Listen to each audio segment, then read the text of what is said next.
جنگ احد میں شدید آزمائش کا ماحول بن گیا اور حالات کچھ اور طرح کے ہو گئے. ہوا کیا؟ صحابہ کرام علیہم رضوان کبھی کمزور نہ پڑتے، لیکن ایک خبر اڑا دی گئی، ایک سیاسی چال چلی گئی. جس طرح کا طریقہ ہوتا ہے نا مایوسی پھیلانے کا، وہ طریقہ استعمال کیا گیا. کہا گیا معاذ اللہ ثم معاذ اللہ حضور کو شہید کر دیا گیا. اب امت جانتی ہے کہ صحابہ کی کتنی جذباتی وابستگی ہے نبی پاک کے ساتھ.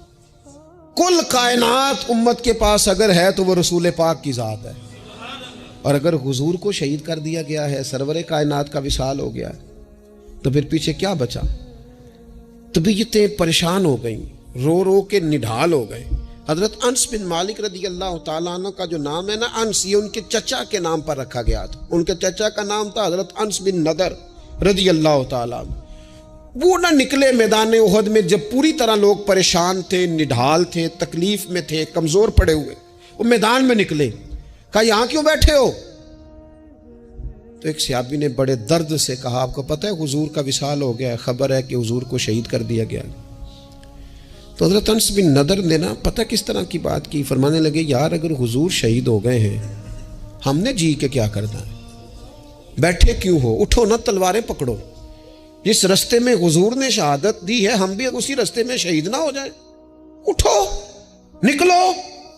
آپ نے اس جذبے کا اظہار کیا کہ جن کی تلواریں سائڈ پہ پڑی تھی انہوں نے بھی جلدی سے تلواریں اٹھا لی. اللہ اکبر کہہ کے میدان میں کودے، اور ان کے لفظوں میں اتنی طاقت تھی کہ جان پڑ گئی. صحابہ کہتے ہیں مجمع میں حضرت انس بن نضر کہنے لگے ادھر آؤ، ادھر دوڑ کے آؤ. مجھے تو وہ دیکھو احد پہاڑ کے اندر سے جنت کی خوشبو آ بھی رہی ہے. وہ دیکھو چند قدموں پہ جنت ہے، دیکھو. حد کر دی انہوں نے لڑنے والی. حضرت انس بن مالک بعد میں بتایا کرتے تھے، فرمایا کرتے تھے اس جنگ میں میرے چچا کے جسم پر 80 سے زیادہ زخم آئے تھے. 80 سے زیادہ زخم وجود پر موجود ہیں. اللہ کرے میں اپنی ملت کے جوان کو سمجھا سکوں. 80 سے زیادہ زخم جسم پر موجود ہیں، پر حضور کا صحابی پھر بھی کھڑا ہے. تو ایک زخم برداشت نہیں کر سکا اور گر گیا ہے. زخم پہ زخم کھا کے جی، خونے جگر کے گھونٹ پی، آہ نہ کر لبوں کو سی، یہ عشق ہے کو دل لگی نہیں.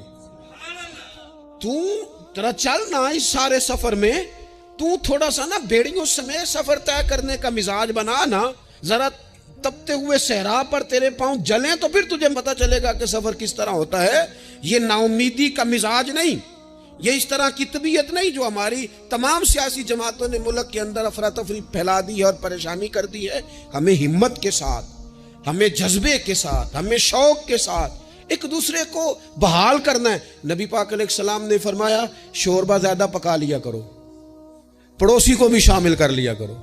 فرمایا ایک کا کھانا 2 کھا لیں گے، 2 کا کھانا 3 کھا لیں گے، 4 کا کھانا 6 کھا لیں گے. ایک دوسرے کا بازو تھامو، ایک دوسرے کے لیے دروازہ کھولو. میرا رب تو بڑا کریم ہے، جیسے جیسے ہی بندے ایک دوسرے پہ مہربانی کرتے جاتے ہیں اللہ سب پر رحمت فرماتا ہے. حضرت امیر حمزہ کی شہادت کا وقت آ گیا. وحشی کہتا ہے کہ مجھے کفار نے تیار کیا کہ حضرت حمزہ کو شہید کرنا ہے. میرا ٹارگٹ تھا. ایک حربہ ہوتا تھا دور سے، سمجھ لیں نیزہ، وہ دور سے کھڑے رہ کے یوں پھینکتے تھے تو سامنے والے کے وجود میں پیوست ہو جاتا تھا. ویسے تو کسی میں جرت نہیں تھی حضرت امیر حمزہ کے سامنے آنے کی. تو وحشی کہتا ہے میں پہاڑ کے پیچھے چھپ کے انتظار کرنے لگا.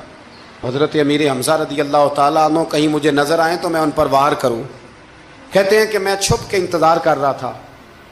اچانک حضرت امیر حمزہ بڑی دلیری سے لڑ رہے تھے، گاجر مولی کی طرح کفار کو کاٹ رہے تھے. وہ میرے سامنے آئے تو میں نے پیچھے سے نیزہ مارا. اللہ اکبر. کہتے ہیں اللہ رسول کے شیر کے وجود میں نیزہ پیوست ہو گیا، لیکن ایک دفعہ وہ گرنے کے بعد دوبارہ اٹھے. زخم گہرا تھا، توانائی نہ ہو سکی تو پھر گر گئے. کہتے ہیں لوگ جمع ہوئے لیکن آپ کی شہادت ہو چکی تھی. جب دنیا گئی تو میں نے جا کے دیکھا کہ حضرت امیر حمزہ شہید ہو گئے. ہندا ابو سفیان کی زوجہ نے مجھے کہا تھا، اس وقت وہ غیر مسلمہ تھی، مجھے کہا تھا تو کہتے ہیں میں نے ان کا کلیجہ نکال کے انہیں دیا. پھر وہ آئی اور آ کر کے اس نے حضرت امیر حمزہ کا ناک کاٹا، ہونٹ کاٹے، آنکھیں نکالی، کان کاٹ دیے. امیر حمزہ کو شہید کر دیا گیا. حضور تشریف لائے تو بڑا ہی روئے. आंखों में आंसू हैं, शदीद परेशानी है। आपकी हमशीरा हज़रत अमीर हमज़ा की हमशीरा हुजूर की फुफ्फो हज़रत सफ़िया दूर से आई। जब उन्हें पता चला, नबी करीम ने हज़रत ज़ुबैर इब्न अवाम से फरमाया, अपनी माँ को रोको, ये भाई का चेहरा देखेगी तो बर्दाश्त ना कर पाए, इन्हें मना करो, इन्हें रोको। हज़रत सफ़िया को जब कहा गया तो वो कहने लगी, और भी कई बातें मिलती हैं तारीख़ में, लेकिन फरमाने लगी एक बात ये भी मिलती है, कहने लगी मुझे पता चल चुका है मेरे भाई के साथ बड़ा जुल्म हुआ है, लेकिन मैंने रब करीम से सब्र की तौफीक मांगी है। अल्लाह मुझे तौफीक देगा, मेरे ऊपर फजल करेगा तो मैं इंशाअल्लाह सब्र करूँ। ये लफ्ज़ कहे उन्होंने, और वो आई। फिर 2 चादरें आईं कफ़न के लिए। करीब एक और सहाबी भी थे। हुजूर फरमाने लगे मेरी तबीयत नहीं मानती कि अपने चचा को तो कफ़न दे दूँ और दूसरा सहाबी ऐसे ही पड़ा रहे। मेरे नबी करीम अलैहिस्सलाम की हमशीरा कहने लगी ठीक है, आप एक चादर उन्हें दे दें। अब एक चादर बड़ी थी, एक छोटी थी। दुख की घड़ी देखे और मेरे नबी का अंदाज़े अदल देखें। फरमाया कुरानदाजी की जाएगी। कुरानदाजी हुई तो फरमाया बड़ी चादर उस सहाबी को मिलेगी और छोटी में मेरे चचा को कफन दे दो। सर ढांपते थे तो पैर नंगे हो जाते, पैर ढांपते थे तो सर नंगा हो जाता था। हुजूर ने फरमाया सर ढांप दो और पैरों पे घास डाल दो और फिर मेरे चचा को दफन कर दो। नबी करीम सल्लल्लाहु ताला अलैहि वसल्लम ने चचा का जनाजा पढ़ा। एक बीबी 3 साल का 4 साल का बेटा लिए रो रही है, ओहद का दिन है। सहेलियां पूछती हैं तू क्यों रोती है? वो कहती है देखो मेरा खामन भी बदर में शहीद हो गया, भाई और बाप भी। दिल करता है कोई जवान बेटा होता तो आज मुस्तफा के साथ उसे ही भेज देती। कोई जवान मेरे पास है ही 3 साल का, तो क्या करूं?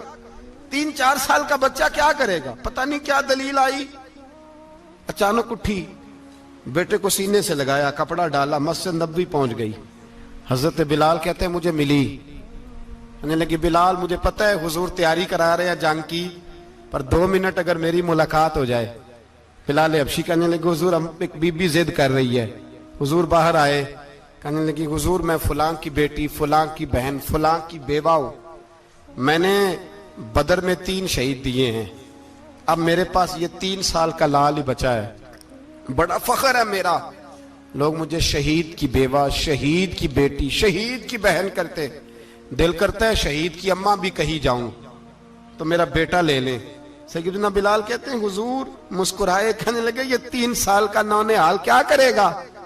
कहते हैं अम्मा का अजीब जज्बा है।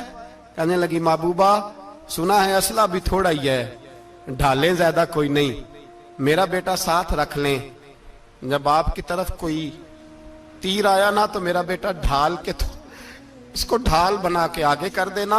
महबूबा ढाल तो बानी सकता है ना। हजरत बिलाल फरमाते हैं मुस्तफा करीम ने फरमाया जा मैंने कबूल किया, कयामत के दिन बेटा घर ले जा, जब तेरा नाम पुकारा जाएगा तो शहीद की अम्मा कह के पुकारा जाएगा। चलते चलते एक गरीबनी और आ गई, इतनी सी अट्टी बान की, इतनी सी। बिलाल हुजूर से मुलाकात हो जाएगी। नबी पाक आ गए तो कहा महबूबा ये गलबा इस्लाम में मेरा भी हिस्सा डाल ले। हुजूर ने फरमाया ये क्या है? कहने लगी हुजूर खामन फौत हो गया, औलाद अल्लाह ने बेनियाजी से दी नहीं, सवेरे चरखा काट के रिज़्क़ हलाल खाती हूं, मेरे पास ना ये इतना सा बान है, एक घोड़े की लगाम बन जाएगी। महबूबा हिस्सा तो डाल जाएगा ना दीन के लिए, मेरी कबूलियत हो जाएगी।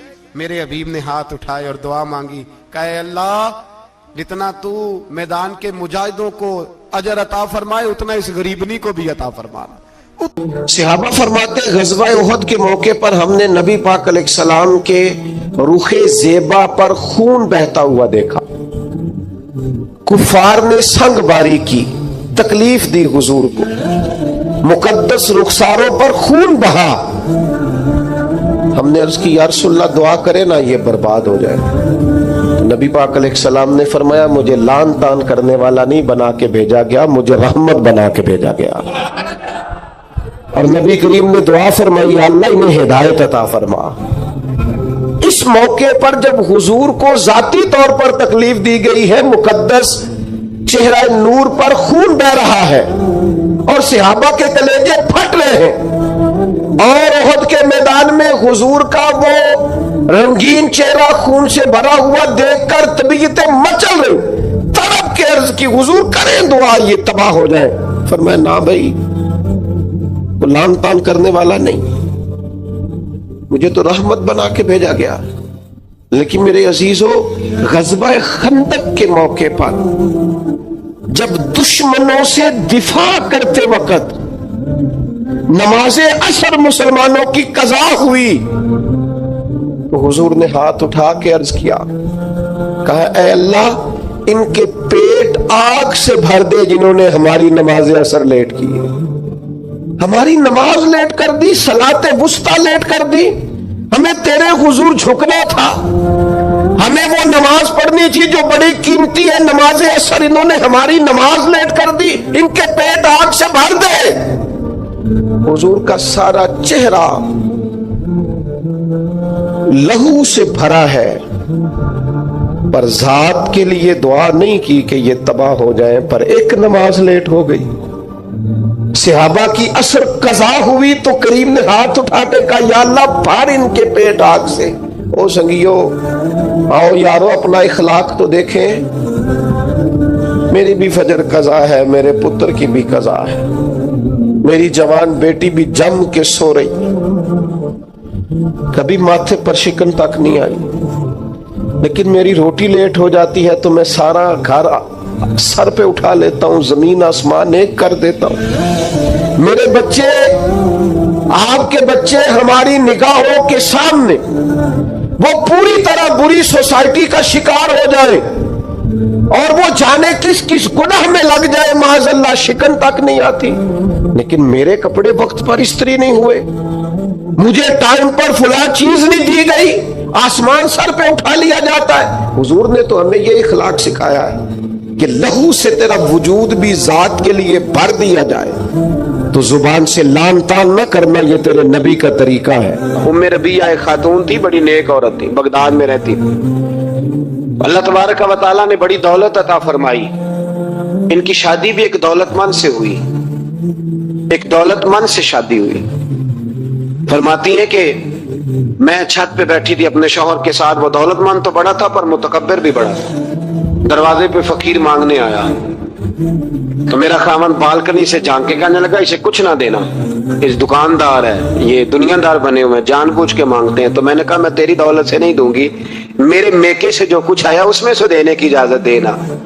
उसने कहा जाना ही नहीं। तो औरत कहती है उस मांगने वाले का, उस जो दरवाजे पे शख्स खड़ा था, उसके मांगने वाले का जो अंदाज था वो बताता था कि कई दिनों का भूखा है। उस जवान के चेहरे पर अजीब भूख थी।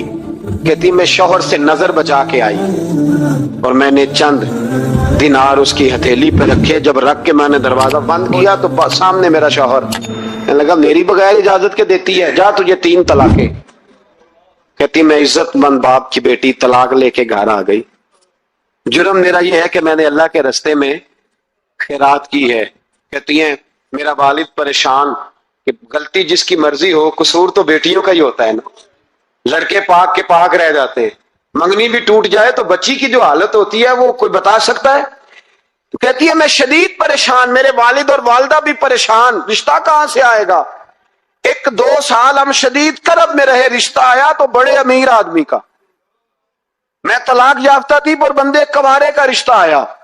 कहते हैं जब वो रिश्ता हो गया, मैं पहले दिन अपने खामन के पास गई तो मुझे कहने लगा, मुझे जानती हो मैं कौन हूं। मैंने कहा नहीं। कहने लगा मैं वही हूं जो तेरे दरवाजे पे खैरात लेने आया था। तुझे मेरी वजह से तलाक हुई तो मैं उसी रात जाके मुसल्ले पे रोया कि मौला मेरी वजह से बेचारी का घर उजड़ गया। फिर मैंने 18 घंटे मेहनत की तो मैंने तुझे इज्जत देने के लिए। कहने लगा अब तुझे बीवी बना के नहीं, महारानी बना के रखूंगा, मैं तेरी नौकरी करूंगा, तू मेरी मोहसिना है। कहती है 1 साल गुजरा, मुझे अल्लाह ने बेटा भी दिया। मैं छत पे अपने शौहर के साथ बैठी, दरवाजे पे मांगने वाला आया तो मेरा शौहर सारे काम खुद करता था। आज जब मांगने वाला आया तो कहने लगा जब कोई मांगने आया तो तूने देने जाना है। कहती है मैं दरवाजे पे मांगने वाले को देने गई तो मेरी चीख निकल गई, मैं धड़ाम से गिरी। मेरा शौहर दौड़ा आया, क्या हुआ। कहने लगी पता है मांगने कौन आया, ये वही है जो मेरा पुराना शौहर था।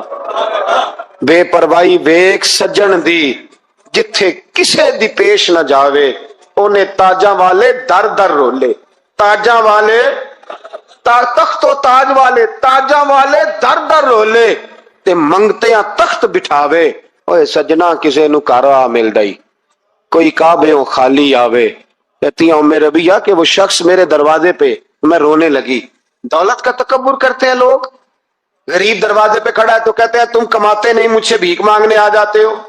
दौलत का तकब्बुर, खबरदार इस तकब्बुर में मुब्तला ना होना। लोग तो आप यकीन करें फतवे लेते फिरते हैं, कहते हैं ऐसे जनाब ज़कात तो उसकी बनती है जो टैक्स ना दे, ज़कात तो उसकी बनती है जिसके पास मुलाजम ना हो। तो ऐसे मौलवियों ने सुनो, हजरत मूसा के चचा का बेटा था कारून, हजरत मूसा की दुआ से दौलत मिली, इतना दौलतमंद हो गया कि खजानों की चाबियां 4 ऊंट उठाया करते। हजरत मूसा ने कहा कि 1000वां हिस्सा ज़कात फर्ज हुई है। कितना हिस्सा?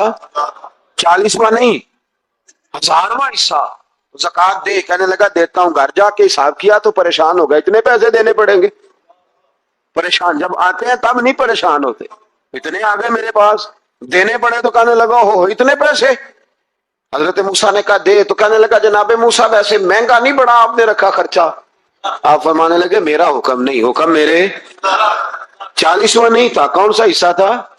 बोलिए। मुसलमानों का कितना है? सारे सही देते हैं ज़कात? कहते मैं थोड़ी थोड़ी देता रहता हूं, मैं साल में मैंने थोड़ी थोड़ी बांट दी है। कुछ उनको दिया जो मुझे वोट देंगे, कुछ उनको दिया जो गाहे गाहे मेरे घर का कोई काम कर देंगे, मैंने बांट दी है। ये ज़कात दे रहा है कि सियासत कर रहा है तू? ये कौन सा तरीका है? ये कौन सी तबीयत है? मजमून भेजा एक दोस्त ने, एक बच्ची बड़ी मुश्किल से मैट्रिक उसने किया है, तो कोई अमीर आदमी उनके घर में पैसे दे गए इस रमजान में। हैदराबाद के करीब किसी गांव की रहने वाली, तो बच्ची अगले दिन जाके सारा कुछ उनके घर दे आई है, सारा कुछ दे आई है। क्यों? कि वो बच्ची कहती है मैं यतीम हूं, मैं 1.5 साल की थी और मेरा भाई अभी पैदा नहीं हुआ था जब मेरा वालिद फौत हो गया। तो मेरे चचा ने धक्के दे के निकाल दिया, मेरी माँ ने बर्तन धो धो के हमें पाला और मेरी माँ ने हमें पढ़ाया, शदीद मेहनत की। तो कहती है कल एक दुनियादार आया, उसने कहा मैंने राशन देना है, जबरदस्ती हमारे घर आया, गरीबों को देना है। कहती है मेरी माँ ने कभी हमारे सामने दुख नहीं अपना खोला कि मैं बड़ी गरीब हूं, मैंने जवानी तुम्हें, लेकिन क्या अजीब मंजर है कि उसने एक तोड़ा दिया राशन का, तो सवेरे जब मेरी अम्मा जोर के बाद काम करके आई है तो रो रही थी। मैंने पूछा अम्मा क्या हुआ? तो कहने लगी बेटे 4 अखबारों में मेरी तस्वीर लगी है, 4 अखबारों में। मुझे क्या पता उसके पास कितने मोबाइल थे, कितनी तस्वीरें खींचता रहा।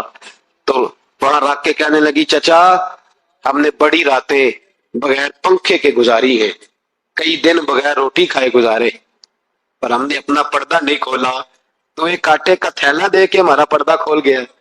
4 अखबारों में रख अपना सामान, और सवेरे अखबार में ये खबर भी जरूर छपवा देना कि वो वापस कर गए। ये खबर भी सवेरे अखबार में जरूर छपवा देना कि वो आटे का थैला वो वापस कर गए, ये खबर छपवा देना। फिर वो बच्ची अपनी माँ की इज्जत के लिए गई और जाके प्रेस क्लब में उसने 4 अखबारों को कहा कि मैं आटा वापस कर रही हूं। अब तुम्हारी जिम्मेदारी है कि तुम लोगों को बताओ कि वो थैला आटे का, शर्म नहीं आती?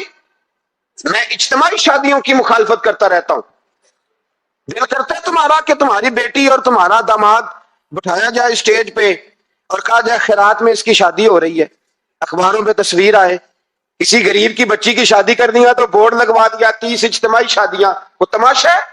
गरीबों की बेटियां तमाशा बनाने के लिए है? अगर किसी गरीब की बच्ची की खिदमत कर दिया तो उस तरह कर जिस तरह हुसैन के बेटे इमाम ज़ैनुल आबिदीन किया करते।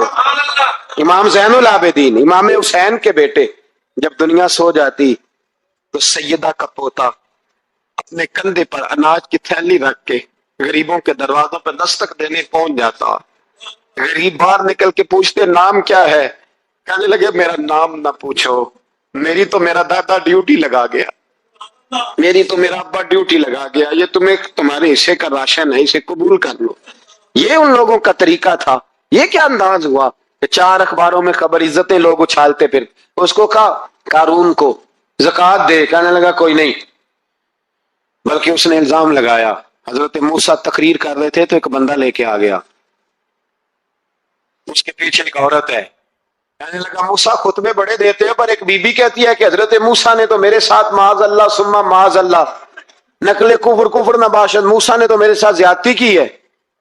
हजरत मूसा अल्लाह के नबी जब इज्जतदार आदमी से आके सवाल पूछते हो तो बेचारा टूट जाता है, वो बेचारा टूट जाता है। जब लोग पूछते हैं ना ये तो खा गया फलानी शय, इज्जतदार, इसने अपनी जिंदगी बड़ी मुश्किल से काटी हो पर वकार से काटी हो, वो तड़प उठता है। हजरत मूसा बड़े जलाली थे, पर जब कारून ने औरत का इल्जाम लगाया तो रो पड़े, सजदे में सर रख के कहने लगे मौला मुझसे इतना सख्त इम्तिहान ना ले, मैंने तो सारा कुछ तेरे नाम किया हुआ है। फिर मिंबर पे बैठे, बीबी से कहने लगे सच बता माजरा क्या है। जब जलाल से पूछा तो औरत तड़प उठी, कहने लगी इसने पैसे दिए थे आप पे इल्जाम लगाने। हजरत मूसा ने दुआ की, कहा या अल्लाह तू देख रहा है इसने तेरे नबी के साथ क्या किया है। जब वो गरक होने लगा ना जमीन में, जमीन फटी अंदर जाने लगा तो कहने लगा लगता है मेरी दौलत तुम संभालोगे। तो हजरत मूसा ने कहा इसके खजाने भी साथ ही रखो। सारे खजाने सर पे रखे और खजानों समेत जमीन में गरक हो गया। इलम पढ़े दा मान न करिए, मत आखी में पढ़िया, वो जब्बार कहार कहावे, मते रोड देवी दुध। तो दौलतों समेत लोग गरक हो गए। किधर गया उनका माल, किधर गया। औरंगजेब आलमगीर जाने लगे तो बेटे से कहने लगे मेरे हाथ ना कफन से बाहर निकालना, जनाजा उठे तो मेरे हाथ लटकने चाहिए। लोगों ने कहा क्यों। कहने लगे मैं लोगों को बताना चाहता हूं था मैं बादशाह पर खाली हाथ जा रहा हूं। कफन को जेब होती है तो किसके लिए पैसे जमा कर रहे हो। कब्रों में बैंक होते हैं, किसके लिए गिन के सोते हो रात को, किसके लिए। कुल्लु मन अलैहा, हर चीज फना होगी। नमाज पढ़ता हूं तो मेरे रिस्क में बरकत भी होनी चाहिए। भाई ना बरकत होगी तो नहीं पढ़ोगे। सवाल है, मैं अब नेक काम करता हूं तो लोग मेरी इज्जत भी करें, तो अगर लोग इज्जत नहीं करेंगे तो नेक काम छोड़ जाएंगे। ये शर्तें हमने लगाई हैं, इसलिए हम कई दफा मोहब्बत नहीं कर रहे होते, तिजारत कर रहे होते हैं। तिजारत, और तिजारत ठीक है, फिर अगर आप किसी के साथ तिजारत कर रहे हैं तो सामने वाला भी तिजारत ही कर रहा है। फिर सौदा बेच लो, सौदा खरीद लो, सौदा खरीद लो, सौदा बेच लो, यही कुछ होगा। हजरत अबू बकर सिद्दीक रदी अल्लाह तआला अन्हु ने गैर मशरूत मोहब्बत की, गैर मशरूत, यानी जो हुजूर ने कह दिया उन्होंने कहा हुजूर बिल्कुल ही ठीक है। जो सरकार दो आलम सल्लल्लाहु तआला अलैहि वसल्लम ने फरमा दिया कि हुजूर आप जो कहेंगे हो जाएगा। कोई लाता नहीं, कोई लाला नहीं, कोई अगर नहीं, कोई मगर नहीं, कोई ऐसे कैसे वैसे, बस जो फरमा दिया ठीक है, जैसे कर दिया ठीक है, जिस अंदाज में बात कर दी ठीक है। हुजूर ने कहा कि जिहाद पे चलना है चलते हैं। अब हुदैबिया में सुलह करनी है, हुजूर ठीक है कर लेते हैं। हजरत उमर कहते हैं मैंने कुछ अपने मशवरे पेश किए कि इस तरह करके चलना चाहिए, पर अबू बकर सिद्दीक ने कहा ना भाई जो करीम फरमा दे वही ठीक है। हमने न कभी कतरे पे गौर किया और ना दरिया देखा, बस जहां तेरी झलक देखी वहीं डूब गए। इंसान के ना दो किस्म के प्यार करने वाले होते हैं। एक प्यार करने वाले प्रोटोकॉल मांगते हैं, टाइम मांगते हैं, प्यार करते हैं वो भी, लेकिन उनका ख्याल होता है कि इस तरह करके अगर आप चलेंगे तो फिर प्यार है। कुछ प्यार करने वाले इस तरह के होते हैं, वो कहते हैं तू मिल ना भी ओदी फितरत है कहर ना छड्डे, सज्जन हो के वैर ना छड्डे, ओनू आखो असी नहीं मत्थे लगदे, चलो साडा शहर ना छड्डे। कुछ लोग ऐसे होते हैं कहते हैं मिल ना भी यार कोई अर्ज नहीं, लेकिन इस तरह कर कि प्यार तेरे साथ कायम रहेगा। तू सलाम ले फिर भी तेरी मर्जी, रुख फेर के गुजर जा फिर भी तेरी। गैर मशरूत मोहब्बत, शर्त वाली नहीं। फिर क्या होता है कि आप किसी पे बोझ नहीं बनते, आप किसी को तकलीफ नहीं देते, आप किसी को अजियत नहीं देते। लेकिन अगर आप बोझ बनेंगे, आप अपना आप बताएंगे, अपना आप दिखाएंगे, अपना मुसल्लत करेंगे, मोहब्बत कमजोर हो जाएगी। नबी पाक सल्लल्लाहु तआला अलैहि वसल्लम की ना आपको 20 हदीसें मिलेंगी जनाब सिद्दीक अकबर रदी अल्लाह तआला अन्हु की शान में। और जाहिर है जो पढ़ने वाला है जितना ज्यादा मुताला रखता है उतनी ज्यादा चीजें मिलेंगी। मैं खड़ा हो जाता हूं ना जो हदीस पढ़ के, और जो मेरी बड़ी तरबियत करती है, और मैं समझता हूं कि ये जो इनफिरादी जिंदगी है ना उनकी, ये जो अनोखा रंग है, یہ بڑا نرالا ہے. حدیث پاک سنیے گا اور اس کے پہلوؤں پر غور فرمائیے گا. نبی پاک صلی اللہ تعالی علیہ وسلم فرماتے ہیں میرے پاس جس کا بھی مال آیا نا میں نے امانت سمجھ کے خرچ کیا ہے. مال غنیمت بھی آیا ہے, حضرت عثمان غنی نے بھی مال دیا, جناب عبد الرحمن ابن عوف نے بھی مال دیا. جس بندے کا بھی مال آیا ہے نا میں نے امانت سمجھ کے خرچ کیا ہے. کیا لفظ ہیں, کیا حسن ہے, کیا تاثیر ہے, کیا اپنائیت ہے. حضور فرماتے ہیں جس کا مال آیا تو لوگوں میں نے امانت سمجھ کے خرچ کیا, پر جب ابو بکر کے پیسے آئے نا میں نے اپنے سمجھ کے خرچ کیے. یہ اپنے ہیں, ان کا کوئی مسئلہ نہیں. میں نے کہا کہ میں یہ نہیں کہتا کہ یہ سب سے بڑی فضیلت کی حدیث ہے, علماء کی اپنی اپنی رائے ہے. جو حدیث پاک پڑھنے والے لوگ ہیں طلباء اساتذہ ان کی اپنی, میری یہ رائے ہے کہ یہ جو جملہ ہے نا یہ والا, یعنی جس کے مال کوئی بندہ اپنا مال کہہ لے. دیکھیں نا کچھ جگہوں پہ آپ پوچھتے ہیں کہتے ہیں یار یہ ذرا ضرورت ہے مہربانی کر, اور کچھ پیسے ایسے ہوتے ہیں آپ اٹھا لیتے ہیں کہتے ہیں انہیں کچھ بھی نہیں کہنا. یہ حد ہے اپنائیت کی.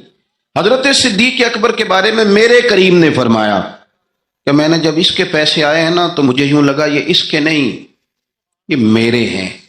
میں نے اپنے سمجھ کے نا, اللہ کرے میں آپ کو سمجھا سکوں بات, جس کی چیزیں مدینے والے کی اپنی چیزیں کہلائیں, جس کی چیزیں حضور کی اپنی چیزیں کہلائیں. اب بات کو سمجھیں. حضرت ابو بکر صدیق نے غیر مشروط محبت کی, لا محدود وفاداری کی, بغیر ہیل و حجت کے پیار کیا. صبح شامیں دوپہر ہر چیز کریم کے نام کر دی. حضرت ابو بکر صدیق رضی اللہ تعالیٰ عنہ مالدار بھی تھے, سمجھدار بھی تھے, تاجر بھی تھے. لوگ سارا کچھ دیکھ داکھ کے نہیں چلتے, نفع نقصان سوچ کر نہیں آگے بڑھتے. لیکن حضرت صدیق اکبر نے تو کوئی چیز دیکھی نہیں, کوئی چیز نہیں دیکھی. اور لوگ اس وقت آتے ہیں جب رش بڑھ جاتا ہے, شہرت عام ہو جاتی. جب لوگ دیکھتے ہیں نا کہ اب یہاں شہد بہت زیادہ ہے تو مکھیاں پھر جوش مارتی ہیں کہ پہنچنا چاہیے. لیکن جناب صدیق اکبر تو اس وقت آئے جب مار کھانے کے دن تھے, اس وقت آئے جب بڑی اذیتیں مسلمانوں کو دی جاتی تھی. اپنا مال, اپنے بچے, اپنا قبیلہ, اپنی بیٹیاں, اپنا سارا گھر, اپنا سارا خاندان, ہر چیز لا کے کریم محبوب کے قدموں میں رکھ دی. اور پھر یہ کہ حضور کی خدمت کی اس انداز میں کوئی زیادہ فرق نہیں ہے. عمر بظاہر نبی پاک صلی اللہ علیہ وسلم سے 2.5-2.5 سال ان کی کم ہے, لیکن غار ثور میں جو لوگ گئے ہیں وہ جانتے ہیں کہ وہ بڑا مشکل رستہ ہے. ابھی بھی بڑا مشکل ہے, حالانکہ رستے بن گئے. چلیں ایک بات اور بھی کہہ لیتے ہیں, تجربے کی ہے کہ حالانکہ رستے بن گئے, حالانکہ اس کے لیے بڑے بڑے چندے بھی اکٹھے ہو گئے ہیں, بڑے بڑے چندے. اتنی دفعہ مجھے کچھ موقع ملا ہے تو میں نے تو یہی دیکھا ہے جی رستہ بن رہا ہے, آ جائیں ذرا آپ بھی اس میں شامل ہو جائیں. چندے والا معاملہ بھی بڑا سپر ہے, کس کس انداز میں لوگ جمع کرتے ہیں. رستہ بن گیا ہے, لوگوں کے لیے آسانیاں ہو گئی ہیں, ہاتھ کے اندر بڑی بڑی روشنیاں ہیں, کھانے پینے کا رستے میں موقع ملتا ہے, آسانیاں سہولیات ہیں. لیکن جناب صدیق اکبر کہتے ہیں رات کی تنہائی میں جب میں نے حضور کے مقدس قدموں میں ورم دیکھا, تکلیف دیکھی, تو میں نے کہا حضور مہربانی کریں آپ میرے کندھے پہ نہیں آ جاتے. کندھے پہ اٹھایا حضور کو, پباں پار قدم نہیں جے لاؤندا تے 100 پہاڑ تے چڑھیا جاندا تے او پہ جاندا تے یار ندی دا تے اے اصلی دلدار نبی دا. کندھوں پہ بٹھا کے نا حضور کو تو غار میں لے گئے. اب ایک اور بات بھی ذرا سمجھنا, وہاں جا کے نا تو حضور کو بٹھا لیا, کہنے لگے حضور آپ ذرا ٹھہرے, میں اندر دیکھتا ہوں کوئی چیز ہو نا, کبھی میں پہلے صفائی کر لوں, کوئی چیز تکلیف دینے والی ہو تو مجھے تکلیف دے. پہلے اندر گئے, صفائی کی, جھاڑ پونچھ کی, پھر حضور کو بلایا. ہمارے علماء نے یہاں ایک نقطہ لکھا ہے, وہ کہتے ہیں غار ثور میں پہلے جناب صدیق اکبر گئے پھر حضور گئے. پھر سمجھنا بات کو, پہلے جناب صدیق اکبر گئے پھر حضور گئے. اس کا مطلب ہے جہاں حضرت صدیق اکبر پہنچ جائے نا وہاں حضور بھی آ جاتے ہیں. تو علماء کہتے ہیں تو اپنے دل میں نا جناب صدیق اکبر کے لیے جگہ بنا, مدینے والے بھی تیرے دل کو پسند فرما لیں گے. جگہ بنانا جناب صدیق کے لیے, اپنے دل میں جگہ بنانا, اس شخص سے پیار کر. حضرت صدیق اکبر تو امت کے استاد ہیں. جس نے ادب سیکھا ہے حضور کا جناب صدیق اکبر سے سیکھا, اس نے وفاداری سیکھی اس نے جناب صدیق اکبر سے سیکھی. جس شخص نے نبی پاک علیہ الصلوۃ والسلام کی اتباع سیکھی، اس نے جناب صدیق اکبر سے سیکھی، اپنی زندگی کو باندھ کر حضور کے قدموں میں گرا دیا، جس طرح حضور نے فرمایا، جس مقام پہ حضور نے فرمایا، جو نبی پاک نے چاہت کی، جس طرح رسول پاک صلی اللہ علیہ وسلم نے پسند فرمایا۔ کسی نے ایک دن پوچھا تھا سب سے زیادہ خوش کس دن ہوئے؟ فرمانے لگے میں حضور کو نا مکے سے مدینے لے کے جا رہا تھا، تو گرمی بڑی شدید تھی، 2-3 دفعہ میں نے دیکھا تو حضور کے چہرہ نور پہ مجھے پسینہ نظر آیا۔ اب میں ڈھونڈنے لگا کہ کوئی ٹھنڈی چیز ملے نا تو میں حضور کو پیش کروں۔ خشکی جو ہوتی ہے نا، خشکی، تو یہ تو ویسے ہی بڑی تکلیف کرتی ہے۔ خشکی اگر جسم پہ کبھی ہو جائے نا تو بندے کا کہیں جم کے بیٹھنا بڑا مشکل ہو جاتا ہے۔ خشکی جو ہو جاتی ہے، خشکی جسم پہ ہو جائے تو بڑا تنگ کرتی ہے، تو اگر کسی کے دماغ میں ہو جائے تو پھر تو بڑی خرابی کرتی ہے۔ یہاں نا لوگوں کو خشکی ہو گئی ہے دماغ میں بہت زیادہ، بڑی، اور اتنی زیادہ ہے بعض لوگوں کو کہ شاید ان کو نہلا دیں سرسوں کے تیل میں تو پھر بھی نہ ٹھیک ہو۔ خدا کے بندے سمجھتے ہی نہیں، اس شخصیت کے بارے میں لب کشائی کرتے ہو، ان کے بارے میں جن کے بارے میں میرے کریم رسول علیہ السلام نے فرمایا میرے ساتھ جس نے نیکی کی میں نے بدلہ دے دیا، ابو بکر کا بازو پکڑ کے اللہ کی بارگاہ میں لے جاؤں گا، کہوں گا یا اللہ تو ہی اسے احسانوں کے بدلے عطا فرما۔ اب بات کرتے ہیں اس شخص کے اتنی خشکی ہو گئی ہے دماغوں میں، سوچنا سمجھنا ہی لوگوں نے چھوڑ دیا ہے۔ حضرت سیدنا ابو بکر صدیق کہتے ہیں میں دیکھ رہا تھا گرمی بڑی شدید ہے، لوگ کہتے ہیں جی آپ حدیث پاک بیان کریں، آپ ان کا کوئی کلام سنائیں، تو میں کہا کرتا ہوں ذات سے پیار نہ ہو تو بات سے بھی نہیں ہوتا، پہلے ذات سے پیار کر لو پھر ان کی بات سے بھی پیار۔ یہ دیکھو نا جناب صدیق اکبر رضی اللہ تعالیٰ عنہ تبلیغ نہیں کر رہے اس وقت، وہ دعوت دین نہیں دے رہے، بتا کیا رہے ہیں؟ کہ تم بار بار چہرہ دیکھتا تو حضور سید عالم صلی اللہ تعالیٰ علیہ وسلم کو نا پسینہ مبارک آ رہا تھا، تو میں کوئی چھاؤں ڈھونڈنے لگا، ایک جگہ میں نے دیکھا ایک ڈھلان ہے پہاڑ کی، اس کے نیچے کچھ جگہ تھی، میں نے جا کے جلدی سے صاف کی، میں نے وہاں کچھ چیز بچھائی، ایک روایت ہے چمڑے کا بستر بچھایا، اور ایک میں آتا ہے کہ اپنی چادر اتار کے بچھائی، امامہ کھول کے بچھایا، کریم محبوب صلی اللہ تعالیٰ علیہ وسلم کو لٹایا، کہتے ہیں اب میں ڈھونڈنے لگا کوئی ٹھنڈی چیز مل جائے نا۔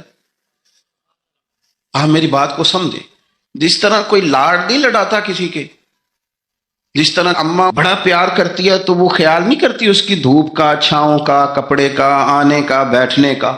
وہ کسی نے کہا تھا کہ ٹوٹ جانوں